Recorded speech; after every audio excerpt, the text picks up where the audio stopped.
আসসালামু আলাইকুম বন্ধুরা, কেমন আছেন সবাই? আমি আলহামদুলিল্লাহ ভালো আছি। তো এখানে আমার সামনে দুইটা সার্কিট দেখতে পাচ্ছেন। এটা কিন্তু হলো এই 3000 ওয়াট যে সেটটা আছে, মানে সিএস এর 3000 মডেল যে সেটটা আছে, এই সেটের সার্কিট এটা। তো এই সার্কিটের অবস্থাটা দেখেন, মানে তারপরও আমি বলছিলাম যে সার্কিটটা আমি রেডি করে দেই, সুন্দর করে পরিষ্কার করে এটা রেডি করে দেই। পরে এটা হলো আমার এক বাইকনার একটা সেট, বললো যে না মামা সার্কিটটা আমি বাদ দিয়ে দেবো, এটা বারবার ডিস্টার্ব করতেছে।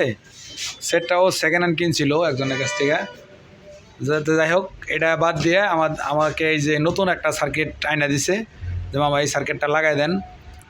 তো এই সার্কিটটা নাকি CH4080 চাইতেও একটু দাম বেশি নিছে। আসলে কতটা সত্য আমি সঠিক বলতে পারলাম না, এটা আপনারাই বলবেন যে আসলে সত্য না মিথ্যা। কারণ অনেক কয়দিন যাবৎ আমি এই সার্কিটগুলো তেমন একটা ক্রয় করি না বা কিনি না, ঠিক আছে।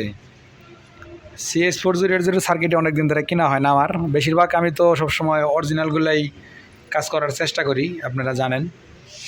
তো এটা নাকি সার্কিটের দাম নিচ্ছে 2100 টাকা। আর CH4080 যে সার্কিটটা আছে যে মডেলের, এটা কিন্তু এবি ক্লাসের একটা সার্কিট। আর CH4080 যেটা আছে ওটা কিন্তু হলো এইচ ক্লাসের একটা সার্কিট।